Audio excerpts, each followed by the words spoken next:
보도록 하겠습니다. 오늘 말씀 제목은요, 하나님께서 인정한 후계자라는 제목을 갖고 창세기 25장 11절 말씀 함께 나누도록 하겠습니다. 우리 본문 말씀입니다. 읽어보겠습니다. 시작. 아브라함이 죽은 후에 하나님이 그의 아들 이삭에게 복을 주셨고 이삭은 부엘라 헤로이 근처에 거주하였더라. 부엘라 헤로이 근처에 거주하였더라. 어렵죠? 네. 여러분에게 성공의 기준은 무엇인가요? 좀 나눠봤나요? 이 정도면 성공했지. 희원이. 행복. 뭘 하면 행복할 것 같아? 원하는 게 뭐예요? 놀기. 좋아요. 행복하게 놀면서 살면은 내가 성공했다. 우리 하겸이는 행복한 거? 하겸이는 뭐 할 때 행복해요? 전사님이랑 게임할 때? 마음이 아팠어요. 공부 안 하면 행복하대요. 우리 진숙쌤은 언제 제일 행복하세요?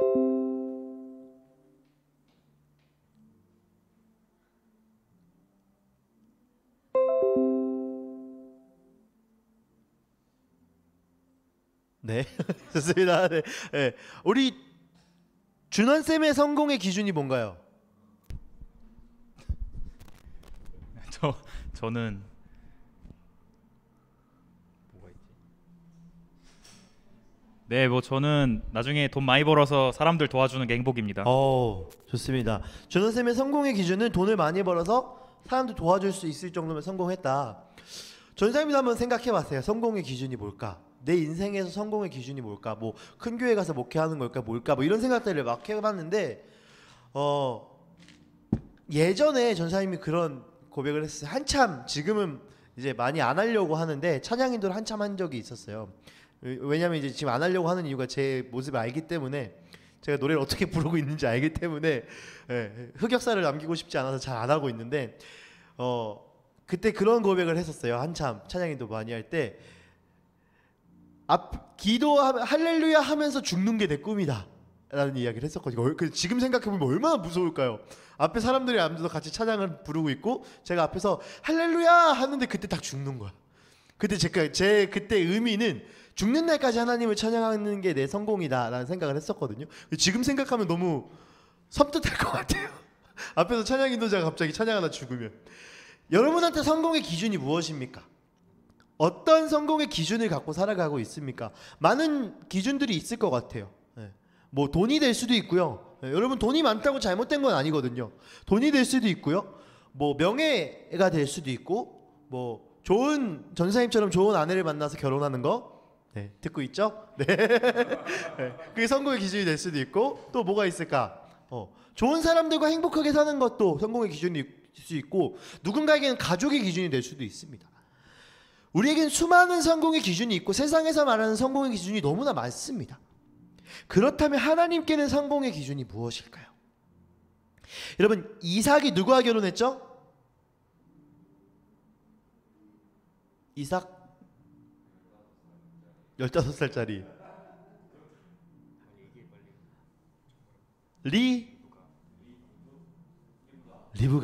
리브가 결혼을 했습니다. 이삭이 리브가와 결혼하고요. 아브라함이 점점 늙어갔어요. 근데 아브라함이요, 사라가 죽고 난 후에도요 결혼을 또 합니다. 늙은 나이에, 100세가 넘는 나이에 결혼을 또 해서 여러 자식을 낳았다고 합니다. 아브라함에게는요 이렇게 이삭뿐만 아니라 수많은 아들들이 있었어요. 수많은 자손들이 있었어요. 하지만 아브라함이 생각하는 후계자는 단 한 명이었어요. 이때 당시에 이 후계자가 중요한 게 뭐냐면, 여러분 지금 예를 들어서 하겸이가 있어서 하겸이 아버지의 후계자가 하겸이가 될지 수겸이가 될지 예겸이가 될지 중요하지 않거든요. 이때 당시에 중요한 게 뭐냐면요, 족보를 이어가요. 족보를 이어가. 엄청난 거죠. 이 아들 대표자죠. 아브라함의 아들의 대표자가 누구냐, 아브라함의 그 족보를 이어갈 사람이 누구냐, 이 후계자가 매우 중요했는데 아브라함이 생각하는 후계자는 단 한 명이었습니다. 읽어보겠습니다. 시작. 아브라함은 자기 재산을 모두 이삭에게 물려주고 첩들에게서 얻은 아들들에게도 한 몫씩 나누어 주었는데 그가 죽기 전에 첩들에게서 얻은 아들들을 동쪽 곧 동방 땅으로 보내어서 자기 아들 이삭과 떨어져서 살게 하였다. 아브라함은요 이삭만을 후계자로 삼고 다른 아들들에게는요 재물을 주어서 이삭으로부터 멀리 가도록 했어요.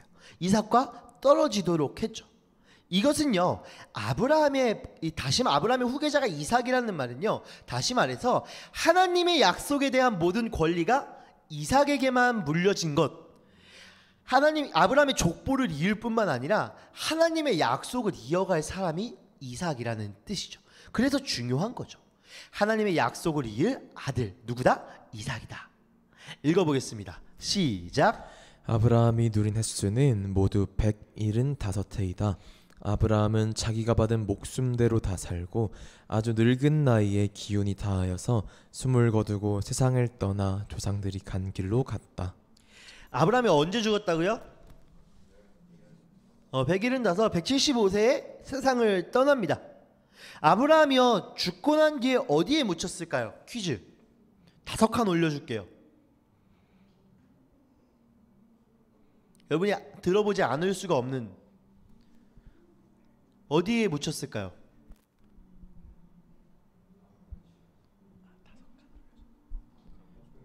오, 부장쌤 5칸 올려드릴게요. 막벨라굴에 묻혔습니다. 막벨라굴에 누가 묻혀있죠? 네, 아내 사라가 묻혀있는 곳이었죠. 아브라함도 죽고 난 뒤에 아내 사라와 같은 곳에 묻히게 됩니다. 합장을 하게 되는 거죠. 아브라함은요 하나님의 약속을 받고 100년 동안 나그네로 살다가 하나님의 성취를 다 보진 못했어요. 그 성취의 완성을 보진 못했어요. 그러다 죽었죠. 하지만 아브라함이요 유일한 소유지였던 그 막벨라굴에 안장되면서요 이게 무슨 의미냐, 하나님 여러분 막벨라굴이요 왜 막벨라굴을 샀었죠? 아브라함이 사라를 묻어주기 위해서 막벨라굴을 샀는데 그냥 준다고 했는데 샀어요. 바보같이 덤탱이 쓰면서. 하나님의 약속을 이룰 땅이기 때문에, 이 가나안 땅이기 때문에 내가 합법적으로 내가 정말 완전한 나의 소유로 만들겠다. 하나님의 약속의 성취를 믿는 그 증거라고 했죠. 아브라함이요 막벨라굴에 묻혔다는 것은요 하나님의 약속을 신뢰한다는 의미입니다. 하나님의 약속의 성취가 이뤄질 그 시작점이 될 그 막벨라굴에 내가 묻히겠다. 읽어보겠습니다. 시작. 아브라함이 죽은 뒤에 하나님은 아브라함의 아들 이삭에게 복을 주셨다. 그때 이삭은 부엘라 헤로이 근처에서 살고 있었다. 하나님께서요 아브라함이 죽은 후에 무엇을 하시냐면 이삭을 축복하십니다. 하나님도 하나님의 약속을 이룰 후계자로 이삭을 인정하시고 축복하신 거죠. 그런데 여러분 창세기 25장을 한번 펴보면요, 창세기 25장을 펴보면 여러분 혹시 성경 있으면 펴보세요. 창세기 25장의 스토리가 뭘로 시작하냐면 아브라함의 어떤 그 장래, 죽음에 대해서 이야기합니다. 이삭이 후계자로 삼은 거에 대해서 이야기합니다. 그러나 갑자기 다른 사람이 등장해요. 누굴까요? 아브라함의 죽음과 이삭을 후계자로 삼는 그 스토리에 갑자기 등장인물 한 명이 나옵니다. 누구죠?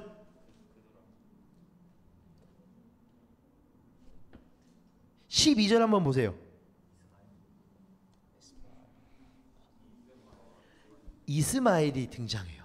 갑자기 뚱딴지같이 갑자기 등장합니다. 여러분 갑자기 성경 속에 어떤 특이한 점이 보인다는 거 의미가 있는 거거든요. 우리 한번 읽어보겠습니다. 시작. 사라의 여종인 이집트 사람 하갈과 아브라함 사이에서 태어난 아들 이스마엘의 족보는 이러하다. 둘은 이스마엘이 낳은 아들의 이름이면서 동시에 마을과 부락의 이름이며 또한 이 사람들이 세운 12지파의 통치자들의 이름이기도 하다. 네, 갑자기 이스마엘이 등장합니다. 이스마엘이 누구죠?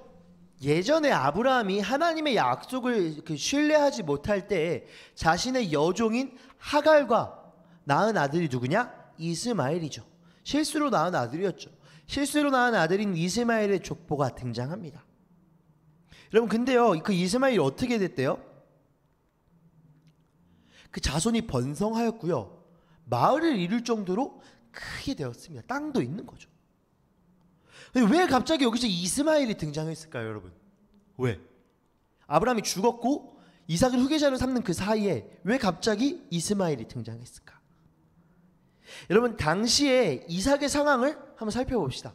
아브라함에게 땅이 있었어요, 없었어요? 있었어요. 막벨라굴, 브엘세바 한 곳에 있었어요. 조그만 땅. 그 땅이 누구께 되는 거죠? 지금 아브라함이 죽었으니까 이삭만을 후계자로 삼았잖아요. 이삭께 됩니다. 당시 이삭은요, 자식이 있었을까요, 없었을까요? 없었어요. 정답. 네, 없었습니다. 이삭은 아들도 없었고요, 쥐콩만한 땅 하나만 갖고 있었습니다. 그에 반해서 이스마엘은요, 지금 어떻대요? 이 성경에 보면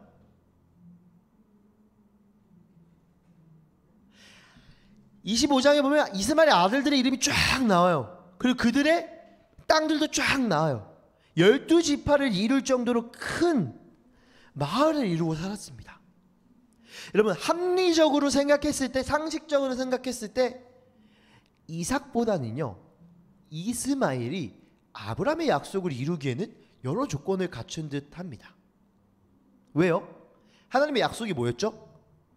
가나안 땅을 주겠다. 그리고 너의 자손을 큰 민족으로 만들겠다. 이삭이 이거를 이루기에 지금 조건이 좋나요? 이스마엘이 좋나요? 이스마엘이 좋아요. 이스마엘이요. 그리고 이스마엘이 이렇게 많은 땅을 얻은 것도요, 불법적으로 얻은 게 아니에요. 성경의 근거가 나오는데요. 읽어볼게요. 시작. 그러나 여종에게서 난 아들도 너의 씨니 그 아들은 그 아들대로 내가 한 민족이 되게 하겠다. 아이를 안아 일으키고 달래어라. 내가 저 아이에게서 큰 민족이 나오게 하겠다. 어쩌면 이스마엘에게도 당위성이 있을 수도 있을 것 같아요. 인간적인 생각에서 하나님께서 나 축복해 주신다고 해갖고 큰 민족을 이뤄 주신다고 해서 나 지금 큰 민족 이뤘잖아요. 제가 아브라함의 후계자가 되겠습니다.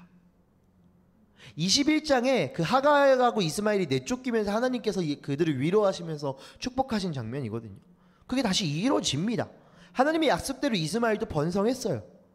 여러 상황을 따져봤을 때 어쩌면 이삭보다는 이스마엘이 하나님의 약속을 이루기에 적당한 사람으로 보입니다. 그런데요, 11절을 보면요, 11절의 명칭을 한번 잘 보세요. 읽어볼게요. 시작. 아브라함이 죽은 뒤에 하나님은 아브라함의 아들 이삭에게 복을 주셨다. 그때 이삭은 브엘라헤로이 근처에서 살고 있었다. 여러분, 11절 잘 기억해요? 이거 읽어볼게요. 15절 시작. 사라의 요종인 이집트 사람 하갈과 아브라함 사이에서 태어난 아들 이스마엘의 족보는 이러하다. 여러분, 차이점이 뭔지 발견했어요? 여기와 여기의 차이점. 이삭에게만요, 아브라함의 아들이라는 칭하십니다.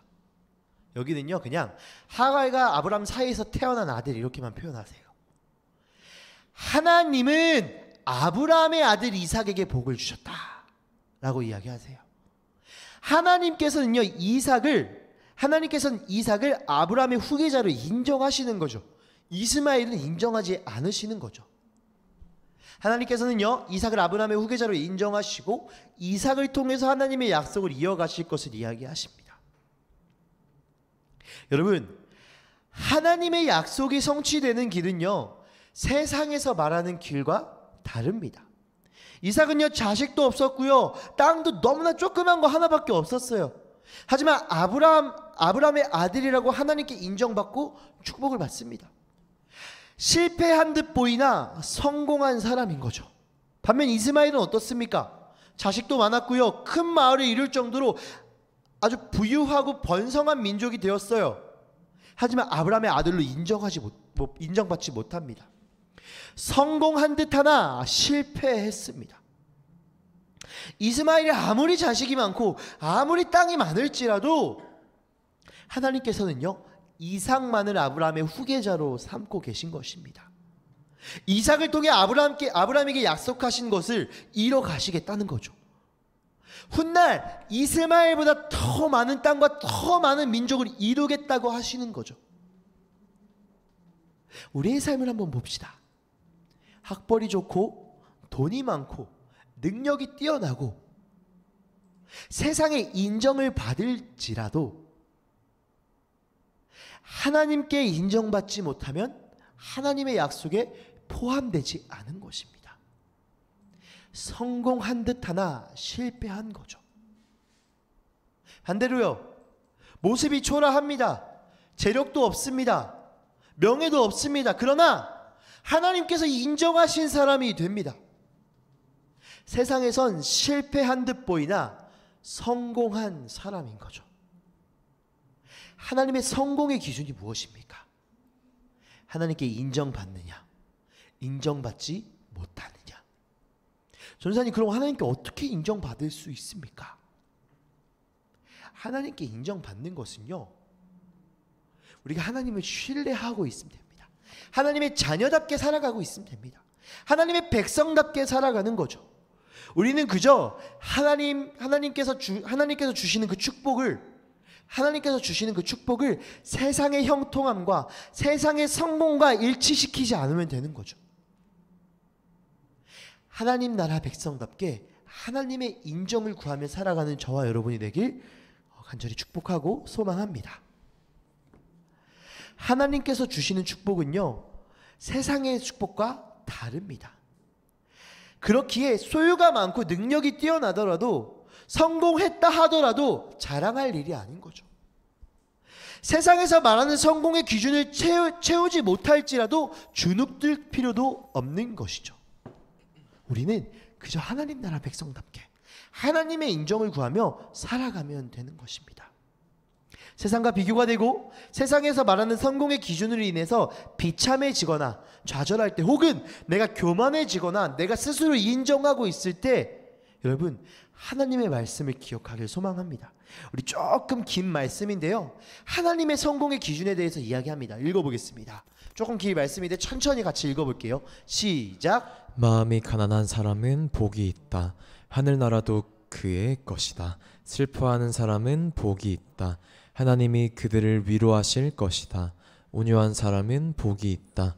그들이 땅을 차지할 것이다. 의에 줄이고 목마른 사람은 복이 있다. 그들이 배부를 것이다. 자비한 사람은 복이 있다. 하나님이 그들을 자비롭게 대할 것이다. 마음이 깨끗한 사람은 복이 있다. 그들이 하나님을 볼 것이다. 평화를 이루는 사람은 복이 있다. 하나님이 그들을 자기의 자녀라고 부르실 것이다. 의를 위하여 박해를 받은 사람은 복이 있다. 하늘나라가 그들의 것이다. 너희가 나 때문에 모욕을 당하고 박해를 받고 터무니없는 말로 온갖 비난을 받으면 복이 있다. 너희는 기뻐하고 즐거워하여라. 하늘에서 받을 너희의 상이 크기 때문이다. 너희보다 먼저 온 예언자들도 이와 같이 박해를 받았다. 돈이 많으면 복이 있다. 하늘나라가 당신의 것입니다. 이렇게 말하고 있나요? 학벌이 뛰어나면 복이 있다. 재력이 많으면 복이 있다. 명예가 뛰어나면 복이 있다. 이렇게 말씀하시지 않습니다. 여러분, 어쩌면 하나님의 성공의 기준은요, 세상에서 말하는 실패의 기준과 더 부합해 보이기도 합니다. 하나님의 성공의 기준은요, 세상에서 어리석다고 하는 모습과 비슷하기도 합니다. 왜 이런 모습일까요? 세상이요, 이 사람들이요, 하나님을 외면하고 죄 가운데 살아가고 있기 때문입니다. 여러분, 이 말씀을 기억했으면 좋겠습니다. 여러분, 진정한 축복은요, 하나님의 뜻에 따라 살아가는 것입니다. 마음이 가난할지라도, 슬퍼할지라도 하나님께서는요, 그 사람들의 중심을 보시고 위로하시고 축복해 주십니다. 어쩌면요, 이 말씀처럼 하나님 때문에 우리가 모욕을 받고 박해를 당할지라도, 온갖 비난을 받을지라도 그것은 축복이 되고 우리 인생의 성공이 될 것입니다. 하나님 때문에 기뻐하시고, 하나님 때문에 즐거워하시고, 하나님 때문에 행복하신 여러분이 되길 소망합니다. 말씀을 맺도록 하겠습니다. 이 땅에서의 축복을 구하는 것이 아니라 하늘에서 주실 축복, 하늘에서의 성공을 기대하며 살아가는 저와 여러분이 되길 소망합니다. 이 땅에서 우리의 삶은 미완성일 수 있어요. 미생일 수 있습니다. 여러분, 돈을 얼만큼 벌면 행복할 것 같습니까? 여러분의 학벌이 어느 정도 되면 행복할 것 같습니까? 얼마나 예쁜 사람을 만나야 여러분이 행복할 것 같습니까? 인간의 욕심은 끝이 없죠. 완성이 될 수가 없죠. 결국 우리는 죄 가운데 빠질 수밖에 없습니다. 그러나 하나님과 함께할 천국에서는 하나님이 우리의 삶을 완성시키실 것입니다. 이미 이루시고 행복하게 하시며 고통과 고난 없이 기쁨 가운데 우리와 함께 살아가실 것입니다. 이 땅에서의 기쁨과 축복과 성공이 아닌 하늘에서의 기쁨과 성공을 바라보며 살아가길 소망합니다. 아브라함도요, 자신을 막벨라굴에 안장하며 죽는 그날까지 하나님의 약속을 바라보며 살아왔습니다. 우리의 삶도 이 땅에서의 풍족하고 부유하게 사는 것보다 하나님의 약속이 어떻게 성취가 될까? 죽는 날까지 어떻게 하면 하나님의 기준에 부합하며 살아갈까? 기대하며 살아가길 소망합니다. 이렇게 얘기할 수 있어요. 전사님, 근데 그렇게 살기에는 이 세상에서 너무 비참하게 살아가잖아요.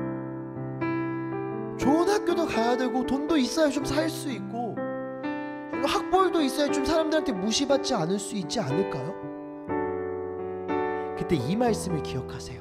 하나님께서 하나님의 자녀를 책임지신다는 말씀인데요, 이 말씀 읽고 같이 찬양할게요. 읽어볼게요. 여러분의 믿음의 고백으로 이 말씀 읽길 소망합니다. 읽어보겠습니다. 그러므로 내가 너에게 말한다. 목숨을 부지하려고 무엇을 먹을까 또는 무엇을 마실까 걱정하지 말고 몸을 감싸려고 무엇을 입을까 걱정하지 말아라. 목숨이 음식보다 소중하지 아니하냐 몸이 옷보다 소중하지 아니하냐. 공중의 새를 보아라. 씨를 뿌리지도 말고 거두지도 않고 곳간에 모아들이지도 않으나 너희의 하늘 아버지께서 그것들을 먹이신다. 너희는 새보다 귀하지 아니하냐. 너희 가운데서 누가 걱정을 해서 자기 수명을 한순간인들 늘릴 수 있느냐. 오늘 있다가 내일 아궁이에 들어갈 들풀도 하나님께서 이와 같이 입히시거든 하물며 너희들을 입히시지 않겠느냐. 믿음이 적은 사람들아, 그러므로 무엇을 마실까 무엇을 마실까 무엇을 입을까 하고 걱정하지 말아라. 이 모든 것은 모두 이방 사람들이 구하는 것이요 너희의 하늘 아버지께서는 이 모든 것이 너희에게 필요하다는 것을 아신다. 너희는 먼저 하나님의 나라와 하나님의 의를 구하여라. 그리하면 이 모든 것을 너희에게 더해 주실 것이다. 그러므로 내일 일을 걱정하지 말아라. 내일 걱정은 내일이 맡아서 할 것이다. 한날의 괴로움은 그날을 겪는 것으로 족하다. 아멘입니다. 여러분, 이렇게 살아가길 소망합니다. 걱정되죠. 전사님도 걱정돼요. 전사님도 내일의 삶이 걱정이 되고요. 전사님은 제일 무서운 날이 15일이에요. 카드값 내는 날이거든요. 당장 걱정이 너무 많아요. 전사님에게도 또 욕심이 있어요. 공부를 더 하고 싶고 사람들에게 인정받고 싶은 욕심도 있어요. 걱정이 많아요. 두려움이 많아요. 그런데 이 말씀 의지하면서 살아갑니다. 무엇을 먹을까? 무엇을 마실까? 무엇을 입을까? 걱정하지 말아라. 그것은 이방 사람들이 하는 걱정이다. 너는 하나님의 백성이 아니냐? 하나님께서 채우실 것이다. 특별히 시험 기간 가운데 있는 여러분에게 권면하고 싶습니다. 걱정하지 마십시오. 여러분의 인생 걱정하지 마십시오. 여러분의 걱정은 내가 어떻게 해서라도 하나님께 조금 더 가까이 갈 수 있을까? 하나님을 닮은 사람처럼 살아갈 수 있을까? 이 걱정이 우선되어야 합니다. 여러분, 걱정하지 마십시오. 여러분의 인생 하나님께 속해 있습니다. 무엇을 마실까? 무엇을 먹을까? 무엇을 입을까? 걱정하지 마십시오. 그것은 하나님의 백성이 아닌 사람들이 하는 걱정입니다. 사소한 성공의 기준을 하나 제시하겠습니다. 시험 공부보다 하나님의 말씀을 더 중요하게 생각하십시오. 시험 공부보다 기도하는 시간을 더 소중하게 생각하십시오. 그것이 성공이 될 것입니다. 우리 지금 함께 찬양 고백하겠습니다. 온 땅의 주인 고백하시면서 오늘 들은 말씀 기억하시면서 우리 함께 믿음으로 고백하길 소망합니다.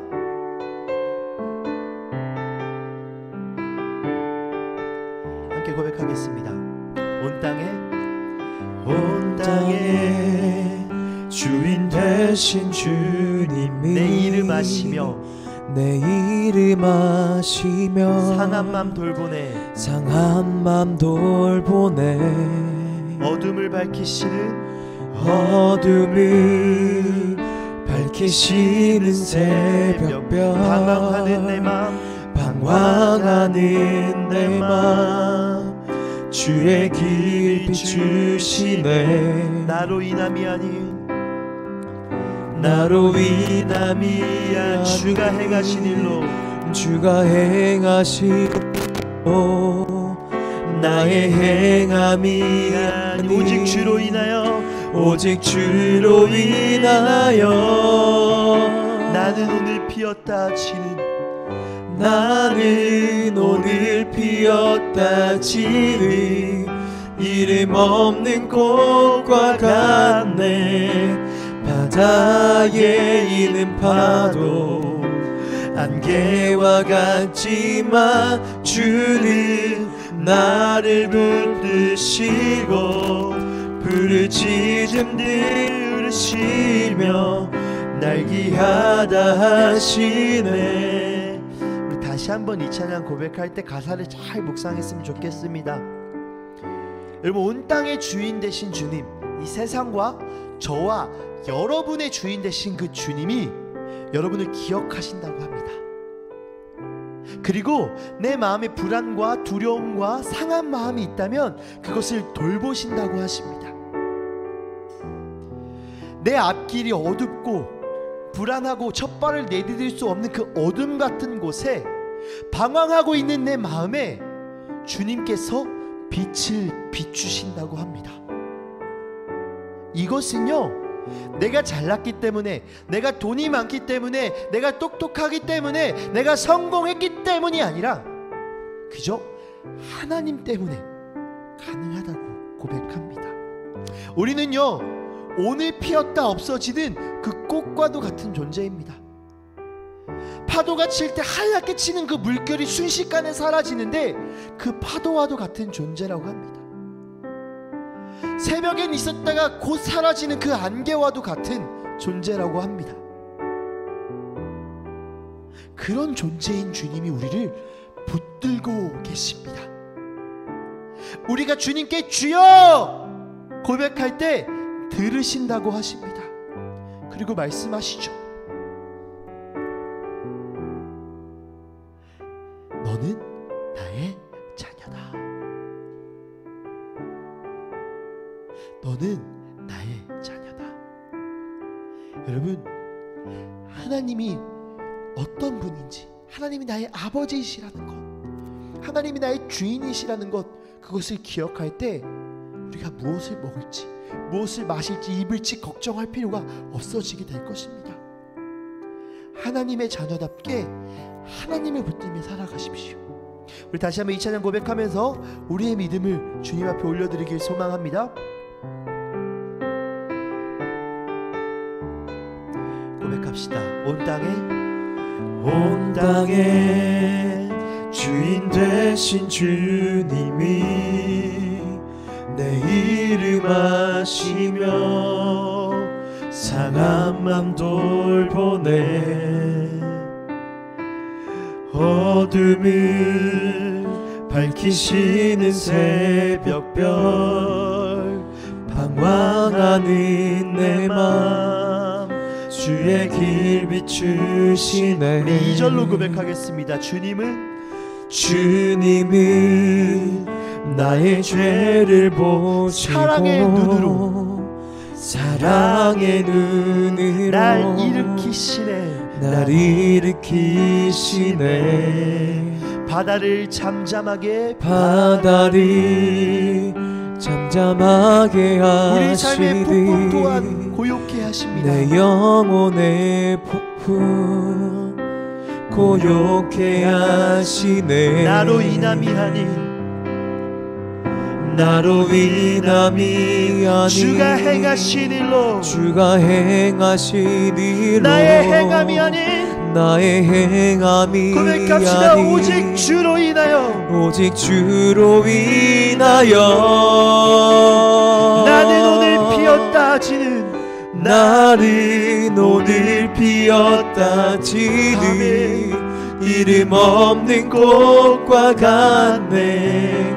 바다의 일파도 안개와 같지만 주는 나를 붙드시고 부르짖음 들으시며 날 귀하다 하시네. 나는 오늘 피었다 지는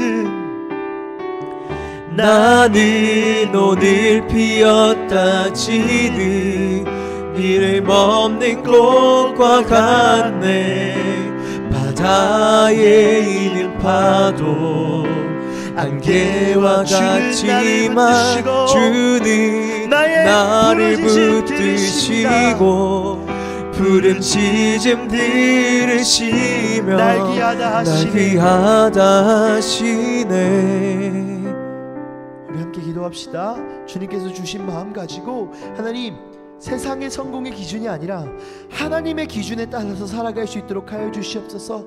하나님, 내가 무엇을 먹을까 마실까 입을까 걱정하는 것이 아니라 어떻게 하면 하나님 외에 자녀답게 하나님의 백성답게 살아갈 수 있을까 고민할 수 있는, 그것을 걱정할 수 있는 삶을 살게 하여 주시옵소서. 하나님, 불안합니다, 두렵습니다. 그러나 주님이 나의 빛이 되십니다. 주님이 나의 아버지 되십니다. 우리 이 고백을 갖고 함께 기도하며 나아가겠습니다. 기도하시겠습니다.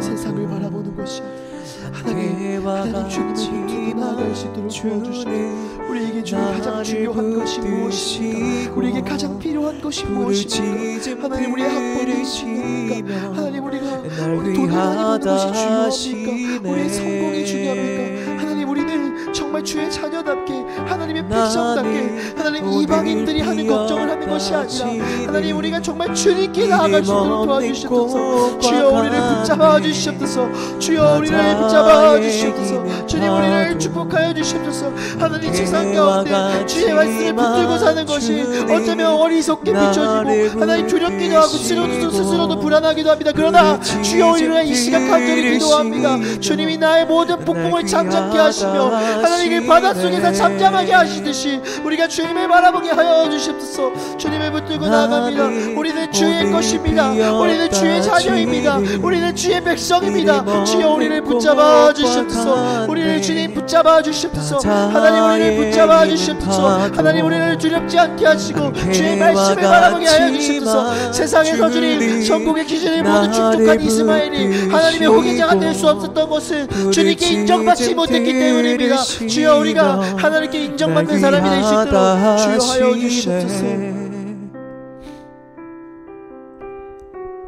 우리 아버지 되신, 온 땅의 주인 되신 주의 이름을 찬양합니다. 하나님, 이스마엘은 수많은 자녀도 있었고 땅도 많았습니다.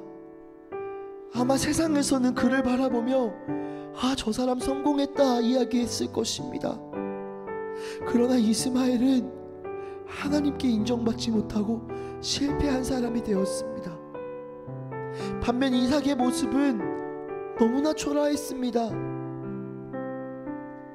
아버지를 잃었고 자식도 없었고 땅도 조그마한 땅밖에 없었습니다.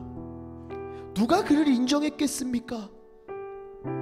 누가 그를 성공했다고 말했겠습니까?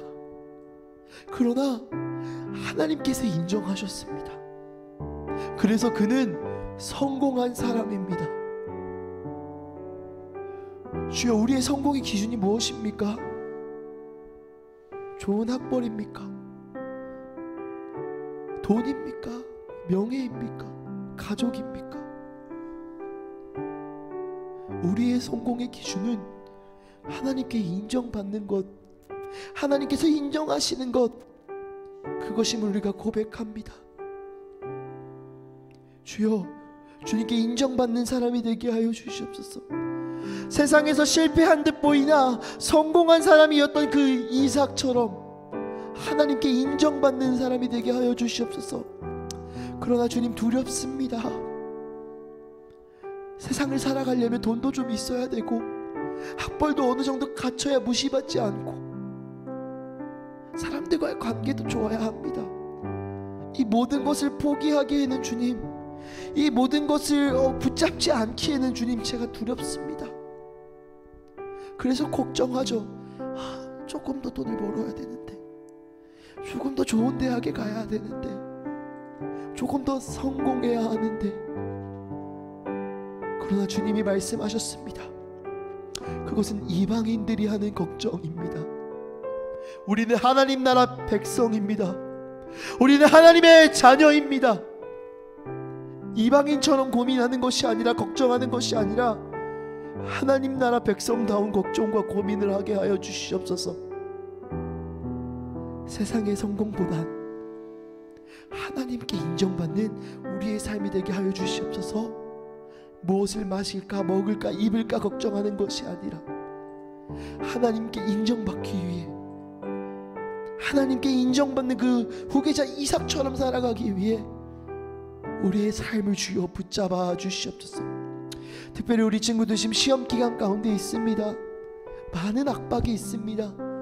스스로가 갖는 압박들, 부담감이 있을 거고, 세상의 시선 속에서 열심히 하지 않으면 안 될 것 같습니다. 물론 우리 열심히 공부해야 합니다. 그것이 학생의 본분이라는 것은 분명합니다. 그러나 그 목적이 돈이 아니라, 좋은 대학이 아니라, 그저 세상에서 말하는 성공의 기준을 채우기 위한 것이 아니라 하나님께 쓰임받기 위한, 하나님 나라 백성답게 살아가기 위한 열심이 되게 하여 주시옵소서.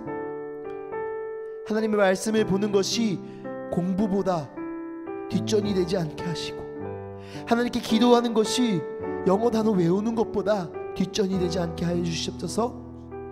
그리고 우리가 쉼표 기도문 함께 나눌 텐데, 주님, 잠깐 쉬어서 하나님을 기억할 수 있는 삶의 여유와 환경을 우리에게 허락하여 주시옵소서. 우리의 삶을 붙드시는 주의 이름을 찬양합니다. 온 땅의 주인 되신 주의 이름을 찬양합니다. 주님, 우리는 주의 것입니다. 주님께 속해 있습니다. 우리의 믿음의 고백이 되게 하여 주시옵소서. 이 모든 말씀 살아계시고 오늘도 우리의 삶을 다스리시는 예수 그리스도의 이름으로 기도합니다. 아멘.